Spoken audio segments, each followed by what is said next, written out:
gets hot, such as space heaters. Smoking materials can cause residential fire death. If you smoke, take precautions. Smoke outside, choose fire-safe cigarettes, never smoke in bed, when drowsy or medicated, or if anyone in the home is using oxygen.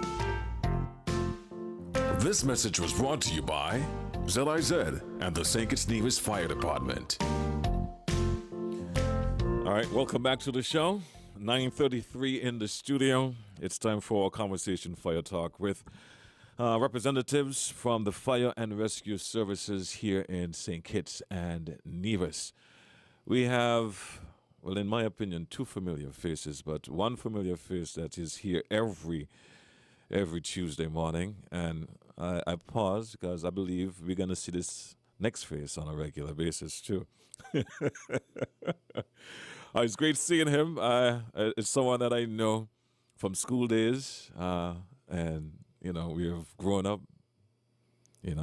Families, responsibilities, and the list goes on and on and on. But it's good to see you in the studio. I know him as Bandit, but he's here this morning in an official capacity, so I'll make sure I address him properly, Mr. Howe. Good morning and welcome to the studio. Yes, good morning to you, GQ, and to all the listening public. My name is Roosevelt Howe, also known as Bandit. I'm the Fire Substation Officer, Level 2 Sergeant, in charge of the rural district of Sandy Point and Tabernacle. And Mr. Hodge, welcome to the studio as usual. All right, GQ, morning and good morning to all. Now, I'm going to let you lead as usual, and then we'll take it from there. All right, well, this morning, Mr. Howe was invited to share anything that he has to share about the rural district, what goes on, any challenges that they face in the district, and anything else he wished to share about the fire presence in the district. So, Mr. Howe. Yes, good morning once again.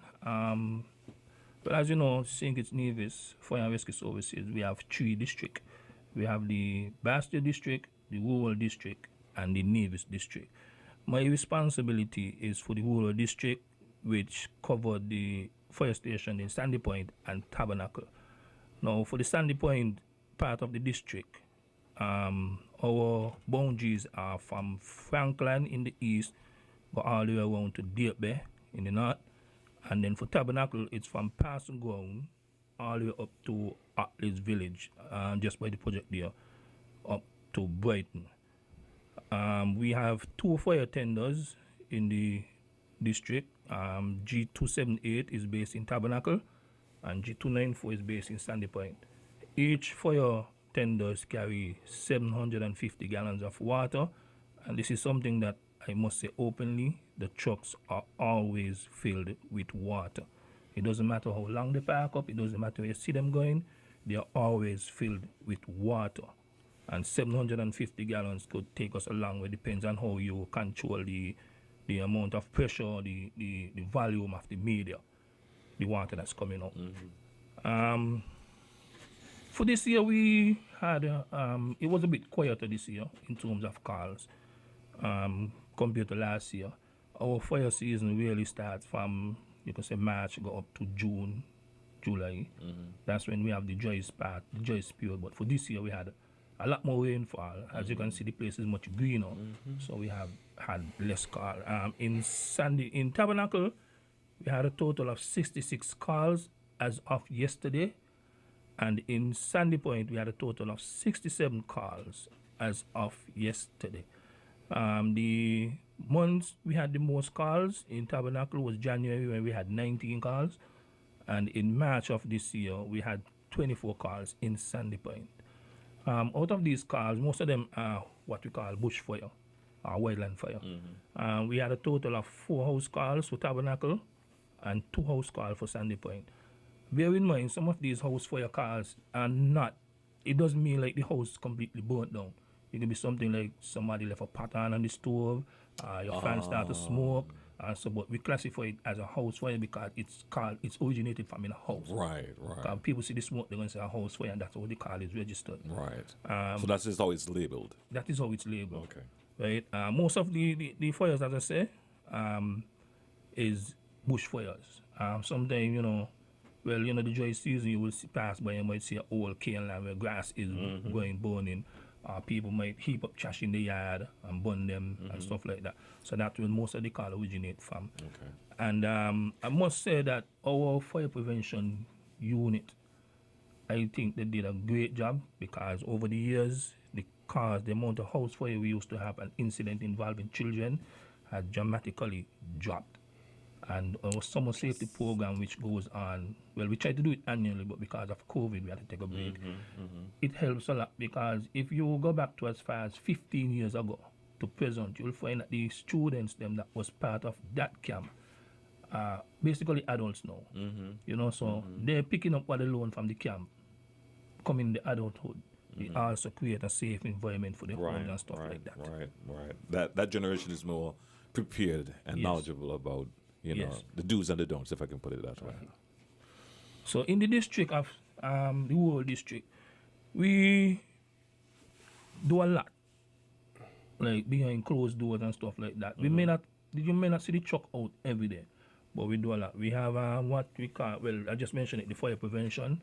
We are in the district. We goes out to like the government facilities, like the preschool, the high school, the health centers, the post office. We do business places such as Howard Servers in Sandy Point. We do the Grange over at Atlas. We deal with the Monkey Farm, St. Kitts Biomedical, whatever the place name, and stuff like that. We also speak with groups. It just recently, as last week, I was invited by Nurse Mary Nurse Clark, whatever her name is, to do a presentation with some seniors over at the Tabernacle Health Center. Okay. Just talk to them about the safety of fire and fire hazard and stuff like that.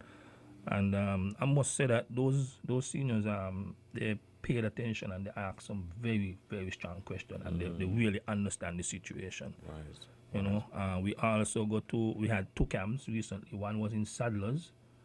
I think the team was something like what I want to be when I grow up. And then we had one in Vochells by the primary school there. Right. That one was by youth and community, I think, and the one in Saddlers was by a young lady from Saddlers. And we went and we talked to the children them also, show them we carry the fire truck, show them the truck, the operation, which they basically most children are interested in. We connect the hose to the truck and we choke some water. We pour on a lot of pressure as children. We let them hold the hose with guidance from fire officers and stuff like that. We do, well, as I say, the senior citizens, we do a lot with the schools in the whole district, especially the high schools, where they have the carrier there. We do daily training for ourselves. The officers and the shift will get together at a specific time. It's not a directive that you must do it between 9 and 10. You do it at a specific time between for at least an hour. You go over your notes, you go over like fire safety, extinguishers.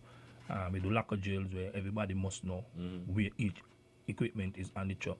Sometimes, the supervisor might say, sometimes the supervisor might say, I need the Halligan tool. You're supposed to just go, take it, bam, and you'll see exactly where it is. We also do what we call pump drill, where we might go in an open field or, well, in terms of Sandy Point, we part the truck park is a big enough space. So we might just go do the one-man drill or, show some hose, run them out.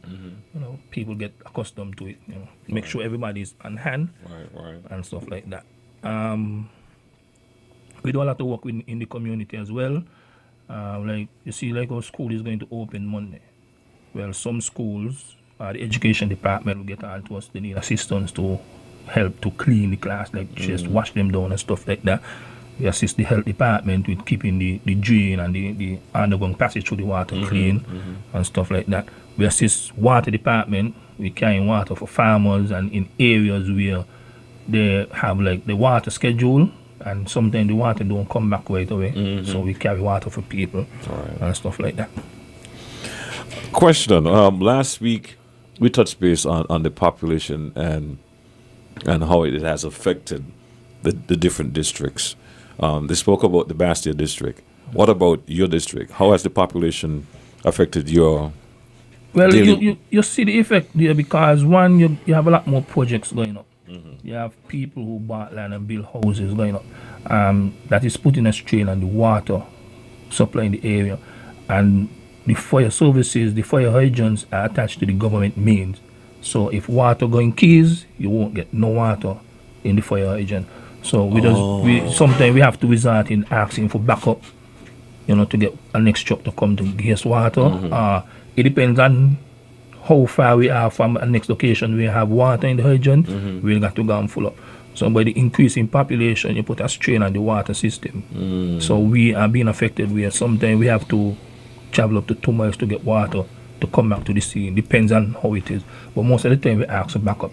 And we have the option of contacting the RLB Fire Hall with permission from the airport manager to get one of those trucks up there which carry 3,000 gallons of water. Right. To come down. It just recently I was speaking to a guy. This is not something that is out on the table yet. A guy who have a water truck. I was speaking to him in case we need assistance and so I supposed to. We supposed as a backup plan. Yeah, me and he supposed to meet and we discuss it and then take it. I will take it to the chief and then we go forward and see how we could accommodate that there. And next thing you have with the effect of the increase in the population is some people they have a piece of land and they want it clean up. Now the thing, the smartest way is to burn it. But when you do that now, you're creating a problem because when you light the bush and so, the smoke travel. You don't know who in the area have asthma. You check. So sometimes you find like I might clean up my piece of land here, up here Springfield, but all the way down Lime Keel. By rivers, the smoke reaching the area down there. Right. Somebody's affected by the asthma. Right. Also the increase in the population, you have an increase in traffic. Everybody want to park in front of their yard. Most of the streets them in the rural area is very small. And the truck does have issues going through. Okay. So that is the next Even problem in we the have. new developed areas? Even in new development areas, some people they don't like to park in the drain. They want to get at least maybe a foot or two from the curb wall to the vehicle. Couple of people I spoke with, the issue is they want to park in the drain, so when we come, they want to get up under the car and what's not. So that is one the issue as well. You're going to say something, sorry? I see you. No. Okay, sorry.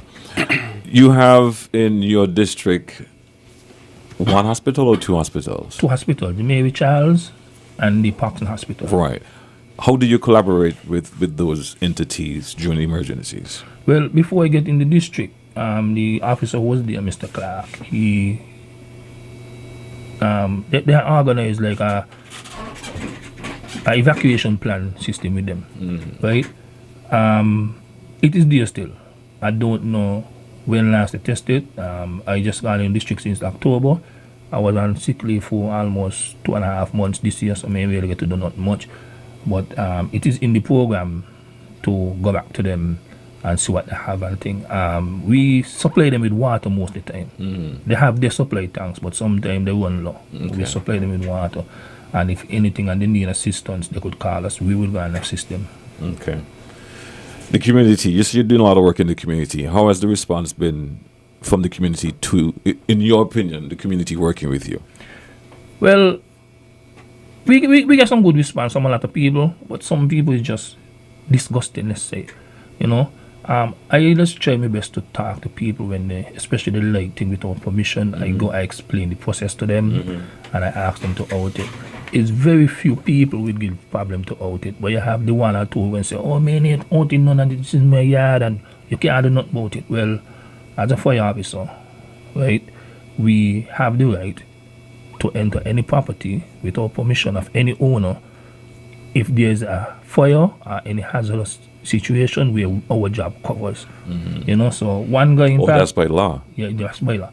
One guy particular, he tried to do that with me. And I tell him, okay. And I opened the gate and went in and pulled the hose and just out the fire. And he made a lot of noise. And a police inspector was passing at the time. And the police inspector called him and talked to him and explained to him. And then he come back and he apologized. And Wow. I didn't feel no way because I was doing my work. Right. I am covered by law with my work. Right. You know. So is it a matter of the public not aware of your responsibilities and duties? I would say yes, but as we go along, as we do these programs and stuff like that, and as I said, as we go out and we see people burning stuff, we educate them, we enlighten them. I would say about 95% of the time, you don't have a repeat offender. Presently, at this present time, we are not giving persons who live in specific area permission to burn because of the situation with asthma. Right. You can go to work this morning. I give neighbor permission to burn.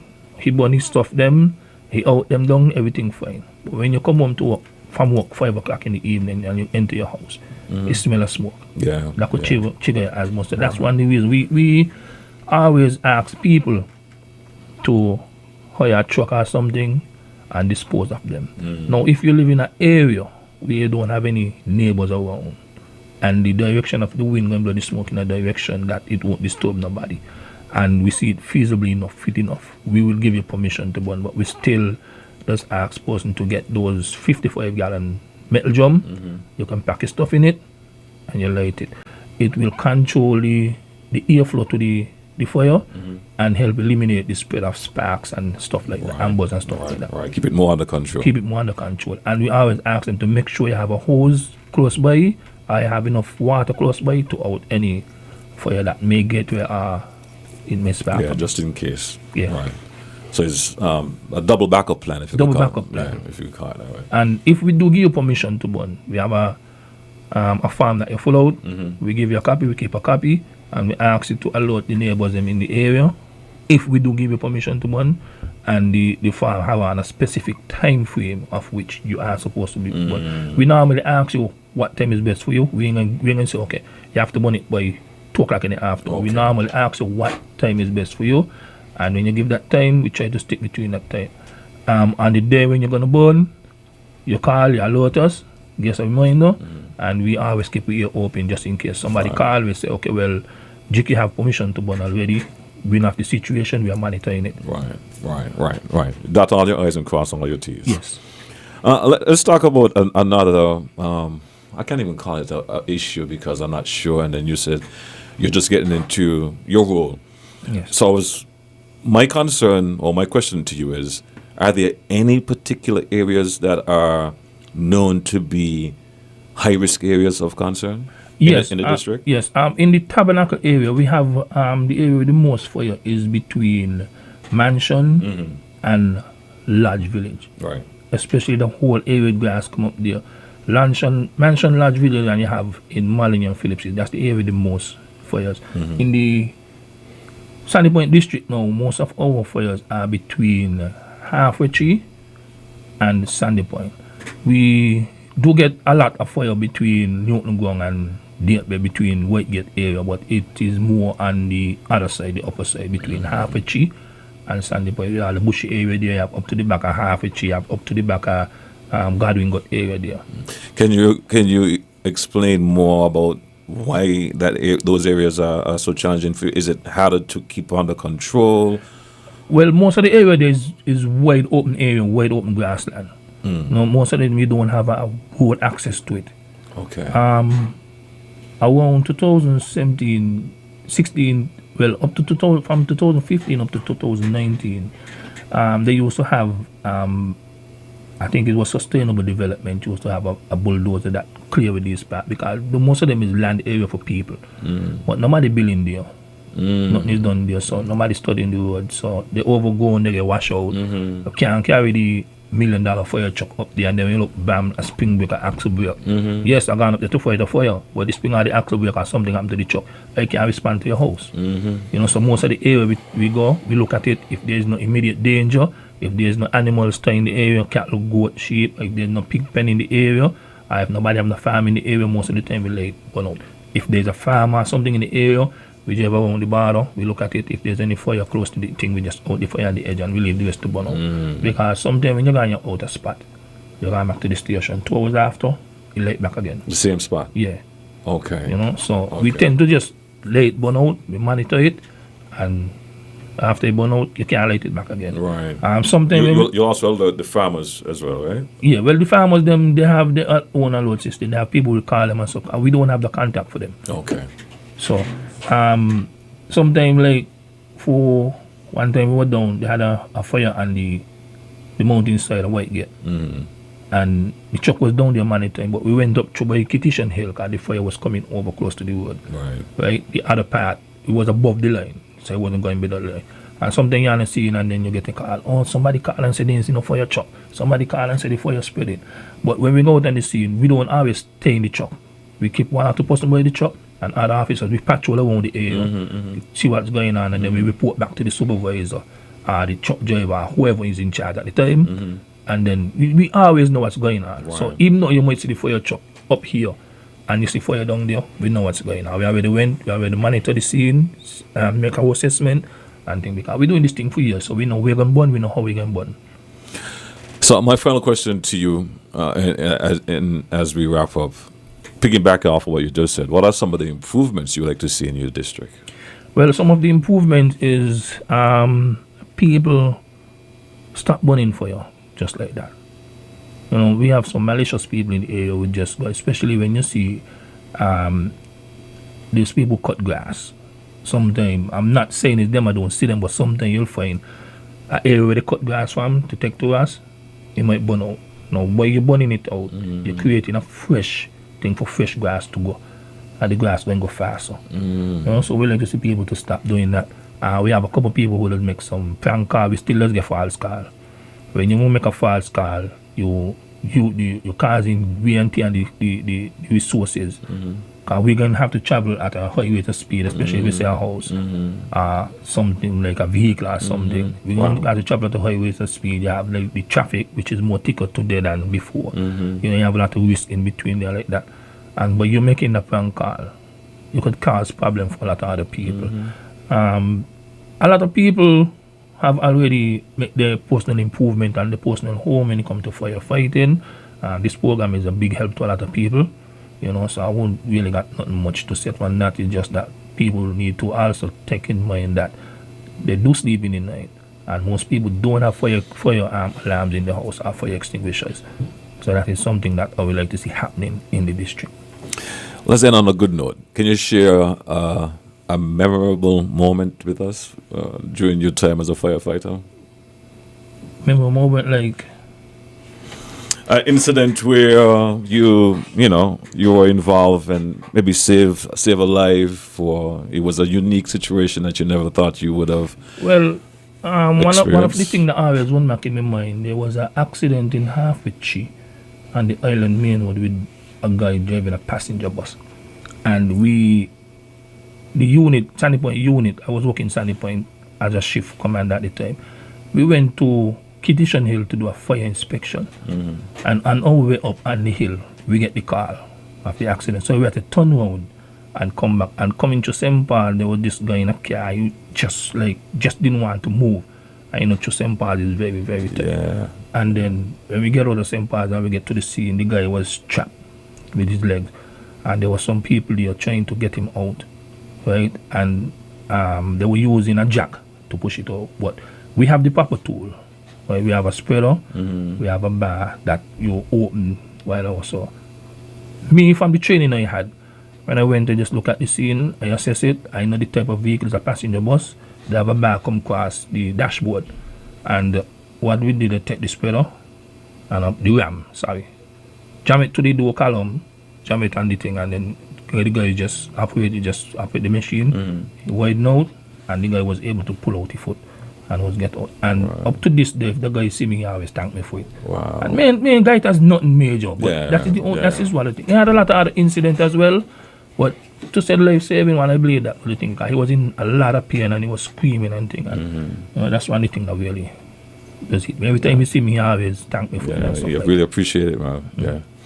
Thanks for sharing that, my friend. Mr. Hodge, any last words from you?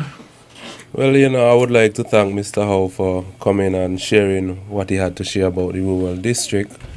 And I too would like to encourage persons to get the smoke detectors in your home. They are very, very important. And if possible, get the little fire extinguisher, because they could very well save your house. Thank you for being here, gentlemen, and I'll see you all next week. Well, I'll see you next week. Mr. Howard already indicated this might be his first time and last time, but we'll see how that goes. Yeah, I hear you. I hear you. Thank you for being here, Michaelis. Thank you. Thank you very much. You did a great job. Thank you. As usual. I like that, the confidence. I like that. It is my job. I have to do it the best way I could. Yeah, man. I appreciate that for sure. We ain't talking nothing strange. We're talking about firefighting. Yeah. Which is what the public want to hear. Reassurance. Reassurance. When you got just about 24 years on the job, you got the experience. Yeah. You know, so you got to know what you're talking about. Yeah, man. And I think that's one of the reasons why they invite me here today. Well, they made a good choice. I just don't want to get stuck to being in charge of the program. I appreciate your honesty too. Thanks, guys. And thanks for listening. Thanks for watching. And we'll catch you all next week. Same time, same place. Brought to you by ZIZ and the Fire Department of St. Kitts and Nevis. I am Woman Fire Officer Louise Clark from the St. Kitts Nevis Fire and Rescue Services with your safety tip for today. Keep items that can catch on fire at least 3 feet away from anything that gets hot, such as